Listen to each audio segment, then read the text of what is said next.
Entendendo a Bíblia em boa companhia, a imagem do Criador. Companhias à imagem do Criador, tudo que de bom nós estarmos rodeados de pessoas boas, pessoas maravilhosas, inteligentes, racionais, que tenham autocontrole, domínio próprio.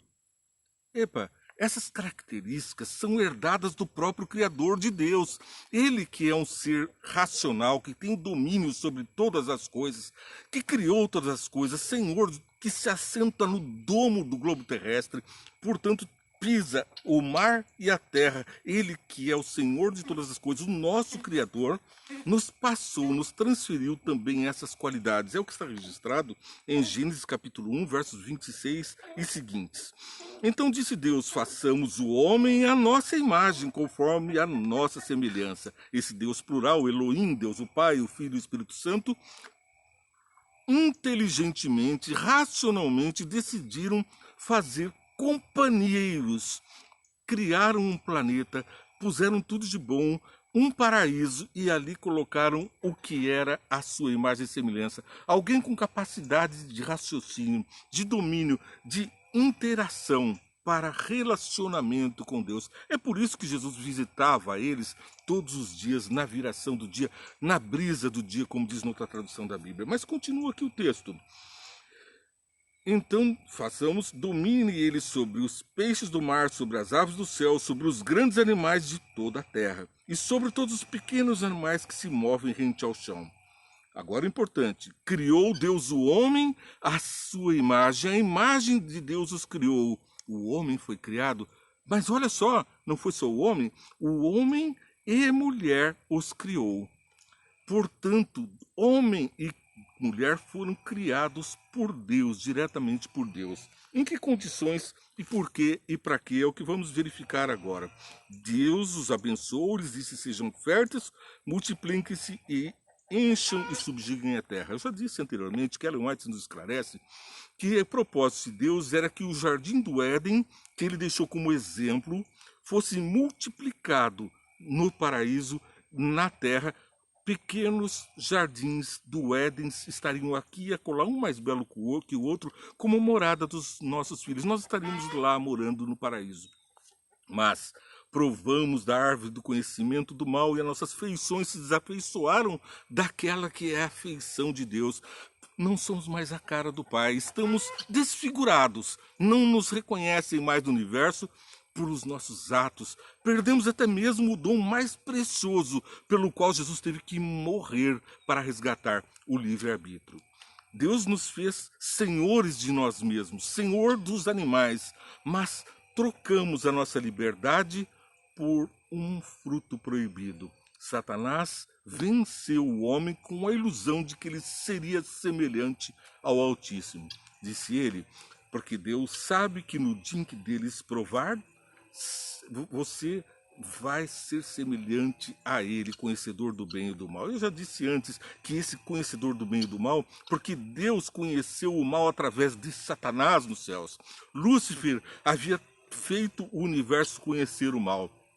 Deus conhecia, portanto, o mal de Satanás, através do mal que ele causou ali, do tumulto. Mas ele veio e disse que nós seríamos semelhantes a Deus, conhecedores do bem e do mal.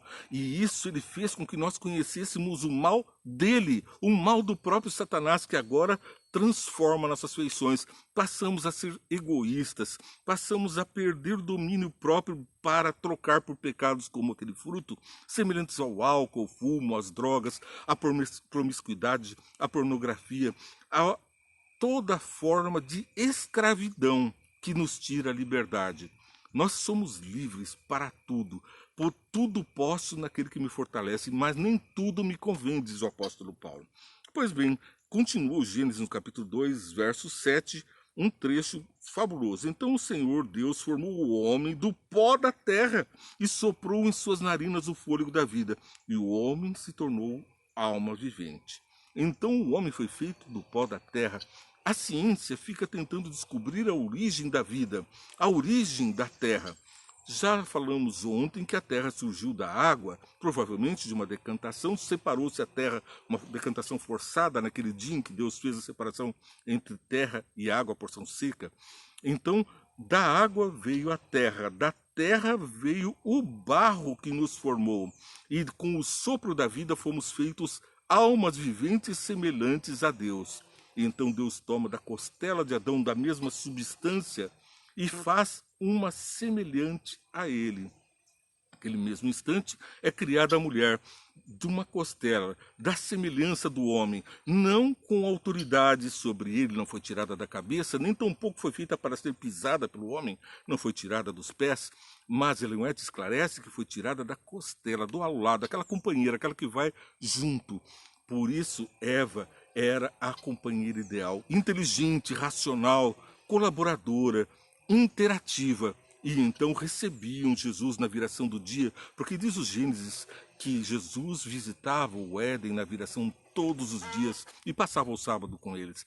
Ele se agradava da companhia daqueles seres. O universo inteiro, perplexo, admirava da criação do planeta, de como era belo tudo que estava sendo feito e do homem. E viam no homem o rosto de Jesus, conseguiam nos distinguir assim. Mas agora o mal nos desafeiçoou, nos tornou desafetos do universo. As pessoas do universo não têm mais prazer em ver a maldade que habita no meu e no teu coração. Vamos orar. Ó Senhor Deus, nós sabemos da nossa história, mas sabemos também da história da redenção. Estamos aguardando que o Senhor nos transforme. Fortalece a nossa fé. Manda o teu Santo Espírito, venha Santo Espírito, para fazer de nós a sua imagem agora aqui na terra. E que um dia sejamos completamente transformados, porque Cristo já morreu por nós, a sua graça já nos alcançou, o seu sacrifício foi suficiente para a salvação da raça humana. Por isso te agradecemos, e cada um de nós está a ouvir a tua mensagem, participando, que sejam todos abençoados e que multiplique a tua graça na vida de cada um, em nome de Jesus. Amém. Nesses momentos difíceis em que vemos a natureza pervertida, falamos ontem sobre terremotos, maremotos, pestes, doenças, pandemias, mas a restauração está próxima. O reino de Deus já está vindo. Gênesis 18, verso 27. Aqui nós vamos chamar a atenção de alguns ateus, de alguns cientistas, e esse estudo vai fazer com que nossa fé cresça no conhecimento do Senhor. Gênesis 18, 27 nos diz: Mas Abraão tornou a falar: Sei que já fui muito ousado ao ponto de falar ao Senhor, eu não passo de pó e cinza. Ainda assim pergunto, se faltarem 5 e segue a conversa. Ele se apresenta diante de Deus como é, como eu sou, como você é. Somos pó, mas um pó amado por Deus, um pó manipulado, esculpido por Deus, uma obra-prima da criação. Então, esse amor que nos constrange também nos liberta. A lição nos inspira a refletir que nós fomos feitos à imagem de Deus e essa é uma condição única entre as criaturas na Terra. Então, o livre-arbítrio, a racionalidade, o domínio são atributos divinos que nós fomos perdendo. Por isso, Jesus disse em João capítulo 8, 36, Se o Filho vos libertar, verdadeiramente sereis livres. Então, nós precisamos de novo do livre-arbítrio. Foi por isso que Jesus veio e morreu por nós. Por isso que ele viveu nos mostrando como é a vida de um ser celestial. Porque nós somos deuses, diz a palavra de Deus. Mas cuidado, olha lá, pensa lá. Somos deuses com letra minúscula, está na palavra. Vamos ler mais adiante. Por enquanto, vamos ler ainda Filipenses 4,13. Tudo posso naquele que me fortalece. E seguimos o nosso estudo. Guarde bem, tudo posso naquele que me fortalece. A seguir, vamos ler João, lá no livro de João, capítulo 4, 23 e 24. No entanto, está chegando a hora, e de fato já chegou, em que os verdadeiros adoradores adorarão o Pai em espírito e verdade. São estes os adoradores que o Pai procura. Quem está falando isso? Jesus. João registrou essa fala de Jesus. Deus é espírito e é necessário que os seus adoradores o adorem em espírito e em verdade. Aqui nós temos Gênesis dizendo que nós somos feitos à imagem e semelhança de Deus. E aqui dizendo que Deus é espírito. Nós somos a conjunção do espírito e da matéria. O espírito, pneuma, que Deus soprou o fôlego de vida, e diz que quando nós morremos, retorna para ele esse fôlego de vida. Não fica por aí pairando, atormentando, ou bendizendo, ou fazendo bondades. Não, o período de você ser bom ou ser mal é aqui na terra. A partir do momento que nós morremos, o sono eterno, o nosso fôlego retorna para Deus e estamos todos aguardando um juízo ou a redenção pela qual já estamos julgados. Jesus já nos deu a graça, ou vivemos no pecado, escolhemos ser a imagem e semelhança do demônio e seremos julgados junto com os demônios. É uma triste mensagem, mas muito verdadeira. João capítulo 8, verso 36, ainda João dizendo, lá no verso 36. Portanto, se o Filho vos libertar, vocês de fato serão livres. Nós precisamos ter o livre-arbítrio. Se Jesus, e aqui é Jesus quem está falando, se você for liberto por Jesus, você está livre de novo. Pode escolher outra vez. O vício do pecado já foi vencido por Deus. Jesus já morreu por isso, já viveu por isso, já ressuscitou para que nós possamos ressurgir de corpos mortos no pecado. Não é uma ressurreição no futuro, é agora, quando a nossa vida está sendo transformada aqui, o nosso caráter está sendo feito à imagem e semelhança de Deus, aqui e agora. Os seres do universo estão dando louvores a Deus, os anjos estão cantando, porque nós estamos de novo brilhando o rosto de Jesus. Lembra de Moisés descendo do contato com Deus com as leis na mão e o seu rosto brilhando, e o povo põe um manto por sobre o seu rosto, pois não suportamos o brilho que emana de ti. O brilho que ele tinha era como o da lua que reflete a luz do sol, era o brilho de Deus refletido no seu rosto, a pureza. Ele estava em contato com Deus. E assim, quando nós estamos em contato com Deus, as nossas feições são brilhantes perante o mundo, destacam-se. Por isso somos apedrejados, também decapitados, como os apóstolos foram criticados.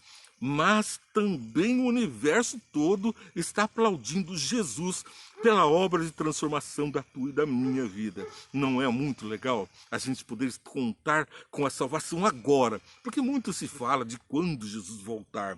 Jesus já veio, e ele já veio lá, morreu na cruz, viveu por nós e deu-nos a capacidade de livre-arbítrio. Por isso, façamos bom uso do livre-arbítrio. Não vamos ficar esperando só para mudanças com a transformação final, onde todo o mal será tirado de nós com a vinda de Jesus. Seremos transformados em seres também espirituais como Deus. Por enquanto, temos que refletir Deus. Não somos deuses, mas somos a imagem e semelhança de Deus. Depois eu leio Mateus capítulo 17, para confundir um pouco mais a situação e nos mostrar um pouco mais do brilho da luz de Deus. Mateus 17, 14 a 21. Quando chegaram onde estava a multidão, um homem aproximou-se de Jesus, ajoelhou-se diante dele e disse: Senhor, tem misericórdia do meu filho. Ele tem ataques, está sofrendo muito. Muitas vezes cai no fogo ou na água. Eu o trouxe aos teus discípulos, mas eles não puderam curá-lo. Você é discípulo de Jesus, você que prega Jesus. A gente vê tantos pastores falsos mestres, falsos e anticristos, dizendo de curas miraculosas que são encomendadas, pagas nos bastidores. E essas pessoas estão enganando multidões.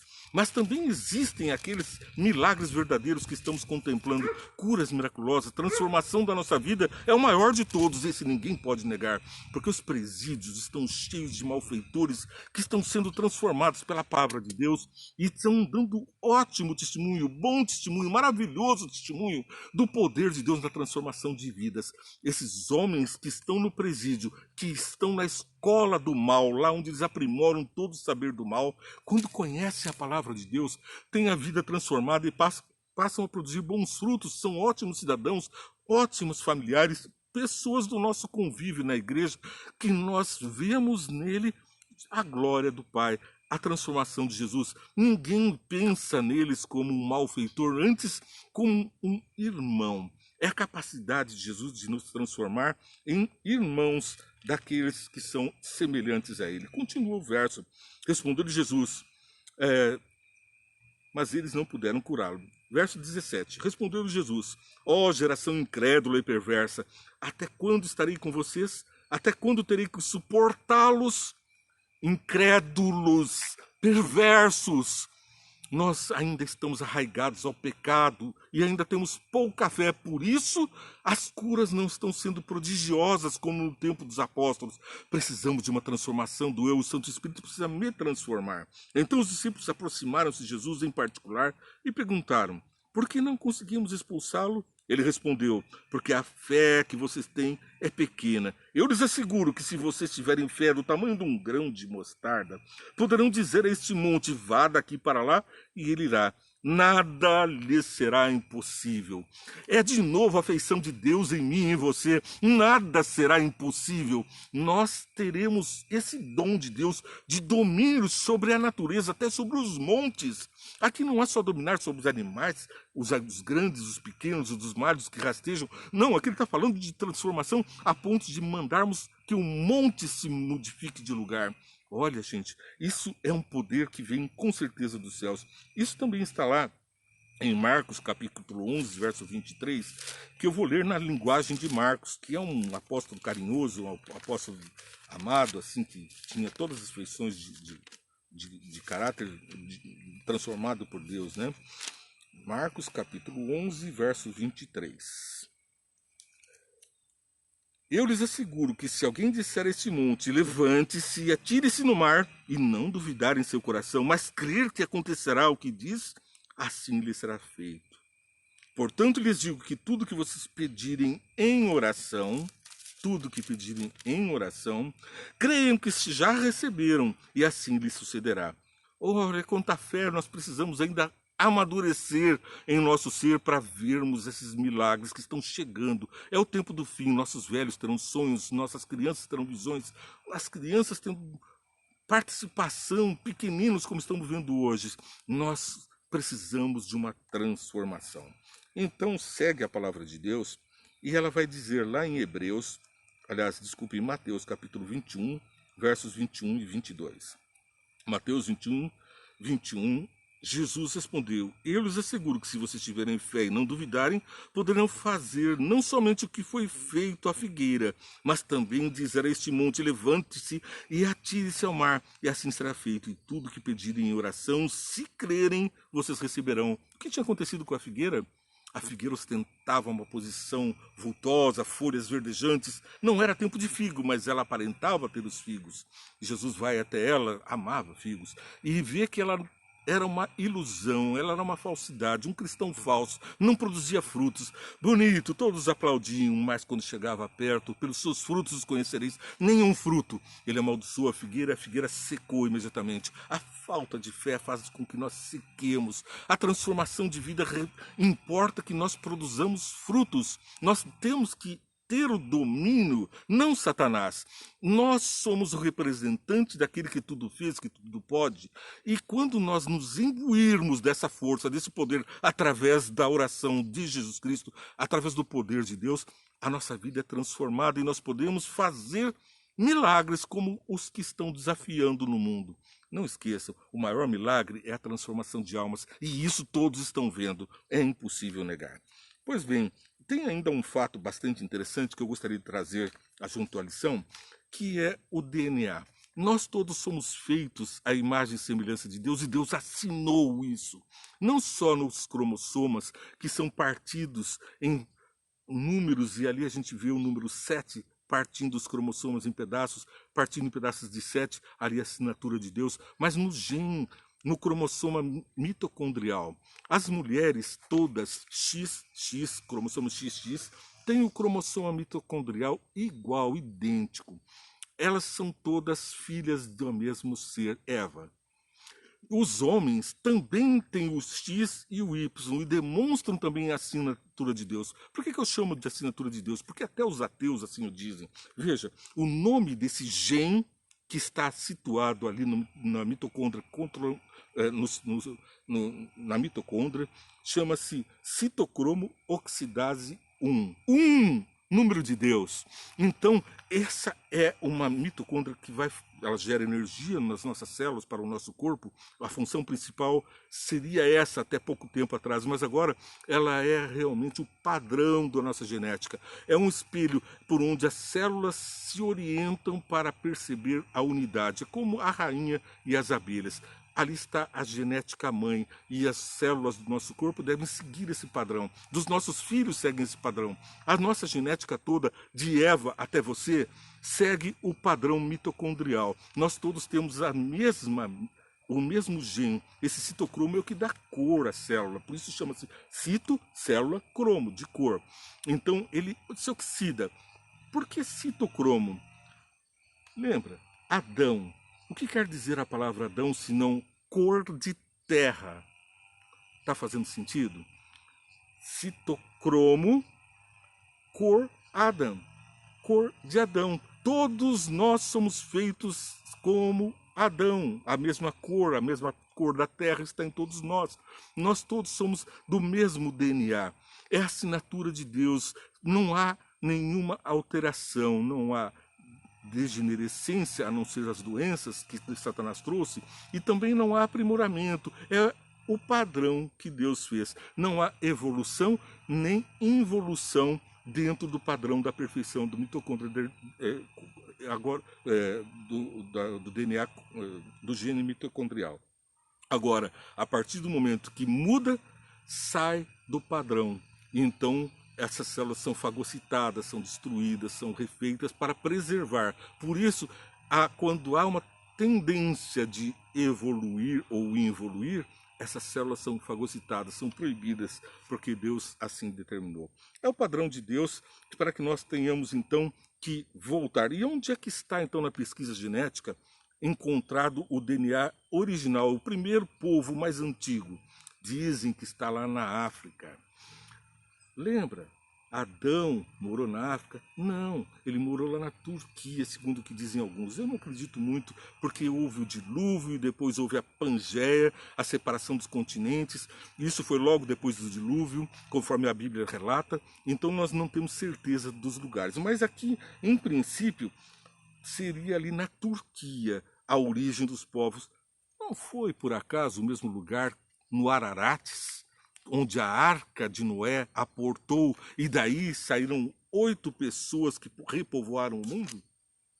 O DNA mitocondrial estava lá. Os cientistas estão descobrindo que tudo veio de lá, daquela região do Ararates, daquela região onde a Pangeia aconteceu, onde a separação dos continentes e a repovoação da Terra aconteceu.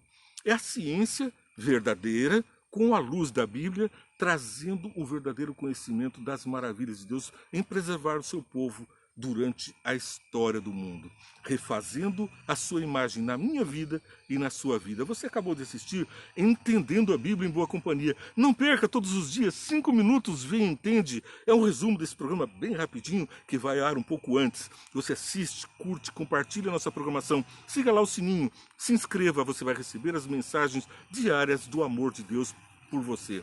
É assim que Deus te guie e que você seja luz, seja uma criatura refeita à imagem e semelhança do nosso Criador, cada dia mais semelhante a Ele.